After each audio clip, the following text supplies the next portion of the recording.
매주 월요일 코너입니다. 종교 넘어 아하. 종교의 우를 넘어 이웃 종교와 화합하고 협력하는 분들을 초대해서 이야기 나눠보는 시간인데요. 오늘은 10월 3일 개천절입니다. 우리나라의 5대 국경일 중 하나로 한민족의 시조인 단군이 최초 국가인 고조선을 건국한 것을 기념하기 위해 제정한 날인데요.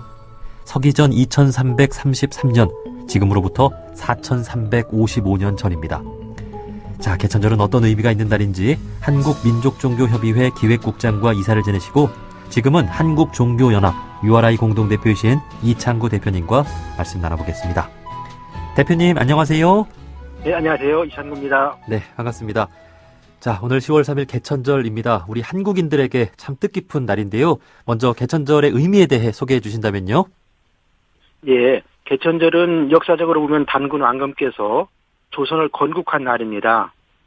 그런데 건국한 날이면 이제 우리가 건국절이라고 해야 할 텐데 우리는 개천절이라고 하지요. 예, 우리에게는 개천절이 곧 건국절입니다. 개천절을 건국절이라고 하는 나라는 우리나라밖에 없는 것으로 알고 있습니다. 예, 그렇군요. 각 나라가 건국된 날, 이 건국절은 예. 다 있는데 개천절은 우리나라밖에 없을 것이다. 예, 예. 참으로 의미가 있는 것 같습니다. 이 개천절이 그 민족 종교를 신앙하는 분들에게는 또 종교적인 의미도 담겨 있는 날이라고 볼 수 있는 거죠? 그렇죠. 특히 이제 개천절은 종교적 의미가 강합니다. 왜냐하면 사실 나라는 땅에 세우는 곳인데요. 하늘이 우리에게 이 땅을 그런 점지해 주었다는 그런 의미가 강하거든요. 그래서 우리는 건국이라는 말보다 하늘이 열렸다, 하늘이 열려주었다의 의미로 사용하게 됩니다. 우리 조상들 대대로 하늘을 공경해온 그 경천 사상이 있잖아요. 네. 그 경천 사상이 바로 이제 이 개천 사상하고 연결된다고 생각을 합니다. 그래서 지금은 우리가 개천절을 단군을 중심으로 말하지만 역사적으로 보면 환인, 환웅으로부터 전해왔다 이렇게 믿고 있습니다. 네. 우리 애국가에도 하느님이 보호하사라는 말이 네. 있는데 이것이 우리 네. 민족이 지난 5,000년 동안 하늘을 공경해온 민족이었다라는 것을 좀 알 수가 있는 것 같습니다. 그렇습니다. 예. 자, 일반적으로 많은 사람들이 가장 궁금해하는 것 중에 하나가 이 개천절이 역사냐 아니면 신화냐 하는 것인 것 같습니다. 이 단군 신화라고도 하잖아요. 이 예. 단군의 역사? 신화. 어떤 게 좀 맞는 걸까요? 사실 단군을 신화로 보느냐 역사로 보느냐 하는 혼란이 아직도 계속되고 있다는 것은 안타까워요. 그 이유를 보면 이게 일제 식민사관이 남긴 폐단이 아닌가 이런 생각도 해봅니다. 네. 왜냐하면 일제는 이 단군 역사를 말살하기 위해서 맨 먼저 단군 역사를 신화로 이렇게 조작하는 일을 벌였어요. 아, 예. 그걸 소급해보면 언제냐면은 1894년입니다. 이미 일본의 그 학자 백조 고기리라는 사람이 단군 역사는 불교의 전설을 따다가 만들어낸 허구의 신화다 이렇게 연구하기 시작했어요. 그것이 오늘날까지 이어져서 우리 학계가 단군 신화라는 말을 지금까지도 답습하고 있는 것이 아닌가 그런 점이 좀 안타깝습니다. 예. 그러면 단군 신화라는 말을 쓰지 말고 단군 역사라고 써야 된다는 거죠? 그래서 이제 우리가 그 말이 좀 표현을 단군 신화라는 말에는 이렇게 좀 일제가 먼저 왜곡함에 따라서 사용이 어려워졌고 그래서 단군 역사 또 다른 말로 하면 단군 사화 이렇게 쓰는 게 좋겠습니다. 그렇다면 이 단군의 어떤 역사적인 기록이 있어야 하지 않겠습니까? 좀 어떤 부분을 좀 찾아볼 수 있을까요? 그런데 지금 우리가 현실적으로 우리가 문헌으로 자료로 이렇게 단군 역사가 뭐 몇천 년 됐다 이것을 찾기는 조선시대에 나오면서 그 기록이 이제 정립된 것 뿐이고요. 그래서 지금 입장에서는 우리가 고고하게 의지할 수밖에 없을 거예요. 네. 예를 들면은 단군이 살았던 곳으로 우리가 추측이 되는 만주 이북지방, 요즘 말로 하면 중국 지역으로 말하면은 요녕성 내몽고 지방, 여기서 지금 역사에서 뭐라고 하냐면은 고고학에서는 뭐 4,000년 내지 6,000년 된 홍산 문화가 있었다 이렇게 말을 하고 있어요. 그렇다면 그것이 우리 역사하고 연결이 된다면은 4,000년 전, 6,000년 전 그것을 우리 문헌에서 찾아본다면 환웅 단군의 역사하고 일치가 되거든요. 아, 예. 그 퍼즐을 역사의 퍼즐을 그렇게 맞추어 가면 우리가 역사를 사실로서 받아들일 수 있는 것이죠. 그렇다고 그래서 중국 지금 현재 그 홍산문화 가가지고 예를 들어서 메이드인 단군이 있느냐 이렇게 찾는 건 아무 의미가 없거든요. 네. 그러니까 문화의 전승 과정을 보면서 시대를 맞춰주면 딱 퍼즐이 맞는다는 얘기죠. 그러니까 우리가 갖고 있는 역사의 기록뿐만이 아니라 좀 더 네. 넓게, 더 깊게 살펴보다 보면 이게 단군의 역사를 살펴볼 수 있는 어떤 그 퍼즐이 맞는 게 있다라는 말씀이시군요. 그렇죠. 네. 네. 네. 근데 자. 이 개천절 할 때마다 우리가 늘 우스갯소리 하는 얘기가 있잖아요. 네. 우리가 곰과 범의 자식이냐 이런 얘기를 하잖아요. 예, 예. 근데 그것도 자꾸 반복하는데 사실은 그게 아니거든요. 아, 그래요? 그러면요, 곰이라고 하는 건 우리 조상들 중에는 이제 동물을 토템으로 숭배해가지고 섬기고 그랬잖아요. 예를 들어서 곰을 숭배하는 부족, 또는 범을 숭배하는 부족이 있어 서로 힘을 좌우를 겨루기도 했었어요. 그것을 우리가 이제 압축해서 뭐 범과 곰이다, 뭐 범과 호랑이다 이렇게 말을 쓰고 있는데 네. 자꾸 그것을 그냥 단순한 동물화 시켜서 해석을 하면은 우리 역사가 우스워지잖아요. 네. 그게 아니라 우리 조상들이 동물을 상징 삼아서 토템을 설명했구나 이렇게 한다면 우리 역사가 그런 오해가 없어질 것 같습니다. 그렇습니다. 아마 많은 분들이 알고 계신 그 내용, 단군 신화의 내용이 이제 곰과 호랑이가 그 동굴 속에 들어가서 인내하면서 오랫동안 네. 쑥과 마늘을 먹어야지만 사람이 될 수 있다. 그 중에 네. 이제 호랑이는 참지 못하고 나갔고, 곰은 오래 참아서 여자가 돼서 이제 하늘에서 내려온 사람하고 같이 결혼해서 아들을 낳은 것이 단군이다. 라는 그렇죠. 것으로 우리가 알고 있는데 이것이 말 그대로의 역사라기보다는 어떤 비유다라는 것을 알아야 된다라는 말씀이시죠? 그렇죠. 그러니까 거기서만 곰 여인이 됐다는 얘기는, 곰이 여인이 됐다는 얘기는 곰 부족의 여인과 우리 환웅이 결혼해서 역사에서 말하는 단군이 나왔다. 그러니까 단군이라는 새로운 부족 나라가 형성됐다. 이렇게 이해를 해야 된다는 거죠. 네. 자, 이것뿐만이 아니라 이 단군의 역사에 담긴 어떤 뜻, 우리가 신화라고 부를 때 이 신화에도 깊은 뜻이 담겨 있다라고 하는데 우리 단군 신화에 담긴 우리 한민족이 알아야 할 어떤 정신과 뜻은 어떤 걸까요? 근데 신화라는 말 자체가 나쁜 건 아니거든요. 왜냐하면 신화라는 것은 인류가 인간, 우리 민족이 또는 인류가 기억할 수 있는 최초의 사건을 항상 신화로 표현을 하기 때문에요. 그럼 우리 민족한테 있었던 그런 최초의 사건, 태초의 사건은 뭐겠느냐? 바로 이제 이 나라의 건국이겠죠. 그 나라의 건국을 그 당시는 더 이상 언어로 표현할 수 없으니까 신화의 형태를 빌어서 설명을 했던 것이죠. 그래서 그것을 그대로만 우리가 문자적으로만 본다 하더라도 그래서 단군 신화가 가지고 있는 가장 큰 핵심은 결국 이 조선이라는 나라의 건국은 천지인 이 합일 사상으로 이루어졌다. 그 뜻을 함축하는 것이다. 이렇게 설명할 수가 있겠습니다. 네. 지금 말씀해 주신 이 천지인의 합일 사상, 이것은 우리 태극기에서도 볼 수 있는 거죠?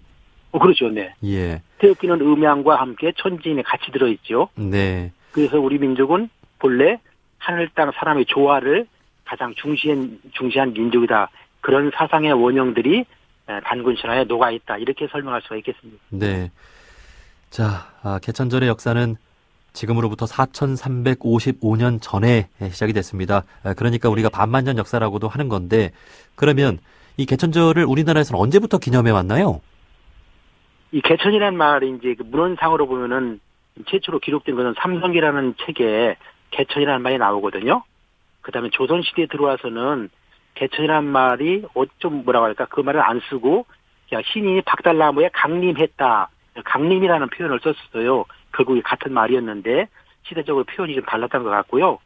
개천절을 이제 하나의 명절, 국경으로 생각한 것은 3.1운동 직후인 1920년 임시정부에서 그러니까 이 국경일을 정하는데 3.1절과 개천절을 같이 국경일로 정했어요. 그러니까 역사가 무척 오래되죠. 네. 3.1운동 혁명의 결과로 맺어진 게 바로 3.1절과 개천절입니다. 근데 네. 그 당시에는 개천절 이름을 건국 기원절이라 이렇게 했다는 걸 알 수가 있죠. 아, 그래요? 네. 이 1920년 그 임시정부에서 개천절을 네, 건국 기원절이라고 먼저 불렀었군요. 불렀죠. 예, 그렇게 했다가 나중에 이제 개천절로 불러지게 됐죠. 그렇군요. 네, 그렇습니다. 자, 이 개천이란 말이 처음 나온 것이 고려 시대 때고 또 조선 시대 때는 강림이라는 말로 이 비슷한 어떤 의미로 이 개천과 강림을 썼던 것 같습니다. 자, 그리고 그 일제 시대 때 이 한민족의 구심점을 찾기 위해 민족 지도자들이 이 단군을 기념하는 이 단군을 신앙하는 그 단군교를 만들기도 하지 않았습니까? 그렇습니다. 그 단군교 이름은 상당히 중요한데요. 그 당시에는 우리가 단군교라는 이름이 나왔다가 바로 이제 대종교라는 이름을 바뀌었죠. 우리가 지금은 이제 대종교로 기억을 하잖아요. 네. 대종교는 이제 물론 국내에서 창립이 됐지만 바로 1914년에 이제 백두산 청파호로 이전을 하게 됩니다. 왜냐하면 민족운동을 하기 위해서, 항일운동을 하기 위해서 이주를 하게 되지요. 그래서 그 중에 이제 그 항일 어떤 민족 전선에 대종교가 참여하게 되고요. 그러한 결과물로 우리가 가장 알 수 있는 것이 바로 1920년 그 청산리 대첩에서 많은 대종교들이 참여했고, 그와 함께 만주의 항일 투사들이 같이 현대계에서 이룬 위대한 승리, 바로 이제 청산리 대첩이 되겠죠. 이것이 이제 가장 우리 대종교가 기여한 하나의 빛나는 공헌이라 할 수 있고요. 그 다음에 이제 임시정부를 구성될 때, 앞에도 말씀드렸지만, 많은 대종교들이 참여하게 돼요. 네. 임시정부에. 그래서 하나의 우리 어떤 역사의 맥이 형성되었다, 이렇게 할 수가 있겠습니다. 네. 우리 한민족이 큰 위기를 겪었을 때, 일제시대 때 단군을 중심으로 우리 한민족을 하나로 묶으려는 우리 또 민족의 지도자들이 있었다라고 하는 것 우리가 기억해야 될 것 같습니다. 네. 자, 이 개천절을 기념하는 것은 북한도 마찬가지 아니겠습니까? 그 네. 북한에 단군릉이 있고 또 크게 조성도 있다고 들었는데 좀 어떻습니까? 그렇습니다. 평양의 그 단군으로 우리가 이제 1994년에 다시 조성됐다, 개건됐다 이렇게 말을 하거든요. 그 영향으로 우리가 이제 남북이 단군을 중심으로 만날 수 있는 매개고리가 형성된 거지요. 그 첫 번째 사업들이 예를 들면 뭐 2002년도, 2003년도, 2014년 세 번에 걸쳐서 남북 또 우리 해외 동포들이 함께 평양 단군릉에 모여서 개천절 민족 공동행사를 한 그런 경험이 있습니다. 상당히 그 당시로서 남북과 북이 어떤 민족의 동질성을 찾는데 큰 기여를 했다고 생각이 듭니다. 네. 앞으로 통일의 시대를 준비하기 위해서 단군을 중심으로 우리 남북이 좀 대화하고 어떤 정신을 좀 되찾는 그런 노력도 필요하지 않을까 하는 생각이 듭니다. 예. 네, 그렇습니다. 자, 어쩌면 오늘은 이 한민족의 생일과도 같은 날이 아닐까 하는 생각을 해보는데요. 끝으로 개천절을 맞아서 우리 청취자분들께 하고 싶은 말씀 있다면 한 말씀 해주시죠. 예. 해마다 맞는 개천절인데요. 그래서 우리가 이제 새 정부가 들어서고 그러면은 새 대통령은 개천절에 나오실까 이런 기대를 해봅니다만은 오늘 개천절에도 대통령이 경축사는 없었습니다. 그 어떻게 보면 이 정부 행사에서 가장 중요해야 우리 개천절이 홀대받는 게 아닌가 하는 그런 걱정도 앞섭니다. 그런데 오늘 행사 중에 제가 이제 그 중계방송을 보면서요, 김인걸 이 국사편찬위원장이 요임금을 성군이라고 이렇게 표현을 했어요. 그건 저는 방송 진행상 오기 튀었다고 생각하거든요. 왜냐하면 네. 오늘은 단군을 경축하는 자리인데 왜 중국 요임금을 왜 그 자리에서 성군이라고 표현을 하냐고요. 아, 예. 단군에 대한 예의도 맞지 않고 그다음 그 역사적 사실과도 다르거든요. 그냥 삼국유사에는 요라고 하는 한 글자만 나오지 요를 성군이라고 표현한 말이 없어요. 그래서 너무 이건 지나친 해석이었다 이렇게 해서 좀 아무튼 오기 티로서 이렇게 오늘 생각하고요.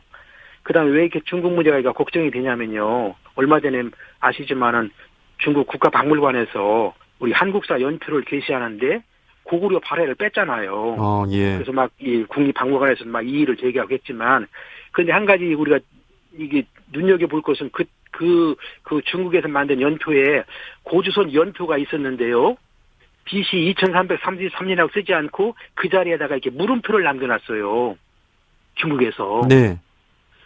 그러니까 우리는 그걸 사실 기분 나쁘죠. 왜 우리 유물 가지고 중국에서 전시를 할 거면 고조선 건국여 때 BC 2333년이라고 적어주지 그걸 왜 물음표라고만 해놓고 말하지 않았을까. 이거 아무튼 이런 우리가 그런 지적을 같이 못한 게 좀 아쉬웠습니다.